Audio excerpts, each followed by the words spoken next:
America blinked first. The Iran deal nobody saw coming. You guys imagine spending billions of dollars sending aircraft carriers across the world, threatening total destruction on social media like a divorced billionaire uncle at 2 a.m., and then quietly ending the fight by agreeing to almost everything the other side wanted. That's basically what just happened with America, Iran, China, and oil. Yeah, oil again.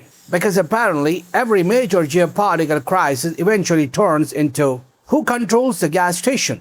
And the craziest part, this may not have been an Iran war at all. It may have been the first public boss battle between America and China over who controls the future global economy. And America may have realized, wait, are we the ones getting surrounded? For months, Washington acted like Iran was isolated. The strategy was classic American foreign policy. Sanctions, check. Military pressure, check. Aircraft carriers parked dramatically in the Gulf like it's a Michael Bay movie, check. The assumption was, if things escalate, NATO backs us, Europe backs us, Asia backs us, everybody lines up. But then something awkward happened. Nobody showed up. Not Europe, not Japan, not Australia, not even some Gulf countries that America has protected for decades. That's like organizing a group project and realizing your entire team muted the chat. And then China entered the conversation like, actually, Iran matters to us. Now, why does Iran matter to China? Simple: energy. China buys massive amounts of Middle Eastern oil, and the Strait of Hormuz, that tiny waterway near Iran, is basically the world's oil artery. Around a fifth of global oil flows through there. So from Beijing's perspective, America wasn't just pressuring Iran, America was standing near China's fuel tank holding a lighter. That changes everything. Here's what American strategists realized during high-level negotiations. China wasn't bluffing anymore. For years, China mostly avoided direct geopolitical confrontation. Their whole strategy was make money, build ports, stay quiet.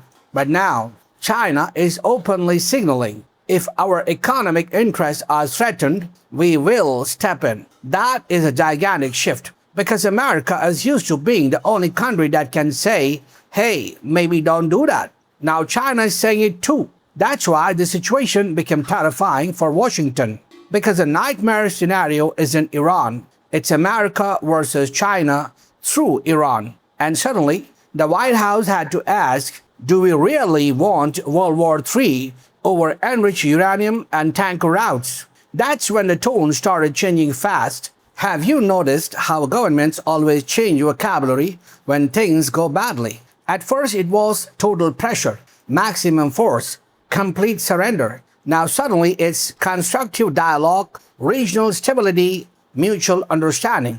Bro, that's a diplomatic U-turn, because reports started emerging that negotiations now included things America previously rejected outright: easing sanctions, unfreezing Iranian assets, allowing oil exports, reducing military pressure, and even discussing commercial normalization through Hormuz. Translation: the fight went from you must surrender to okay, what if we all calm down? That's our victory energy. That's we need to leave this group chat gracefully energy.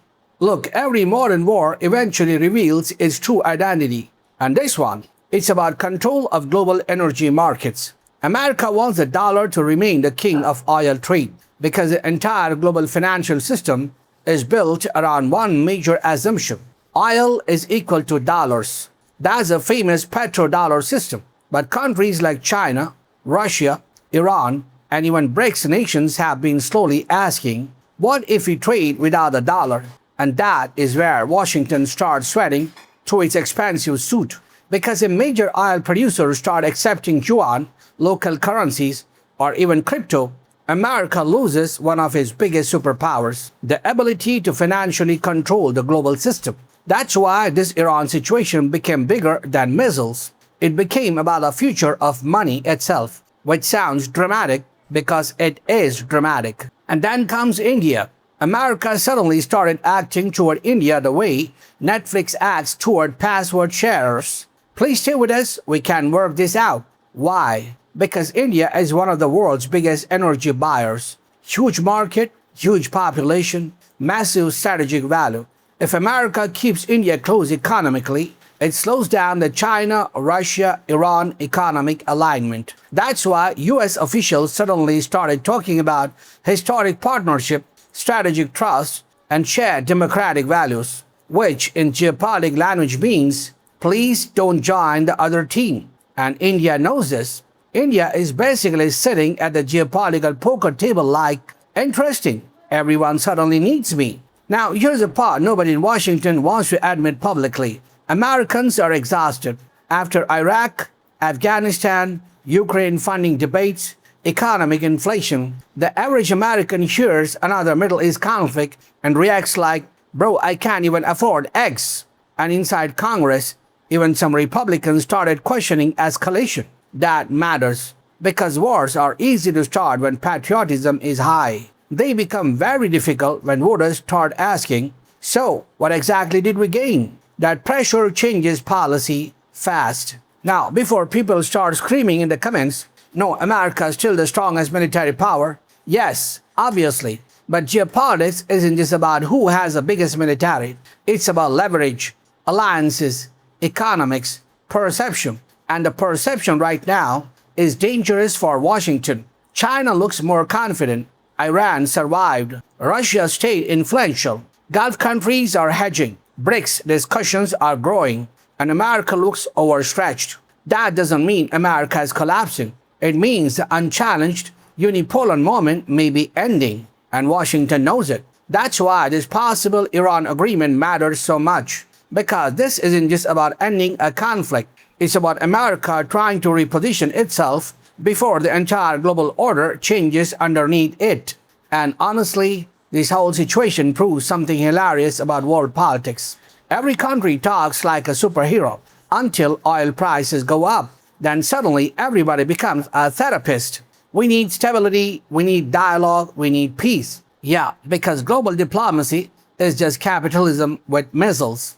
And right now, the world may be entering a completely new era. Not America versus Iran, not East versus West, but a slow-motion economic Cold War between America and China, where oil, trade routes, currencies, and alliances are the real weapons. And in that fight, nobody wants to blink first. But this time, America may have blinked. That's it. Thank you for watching. If you liked the video, hit the like button, share it with your friends, and do subscribe to the channel.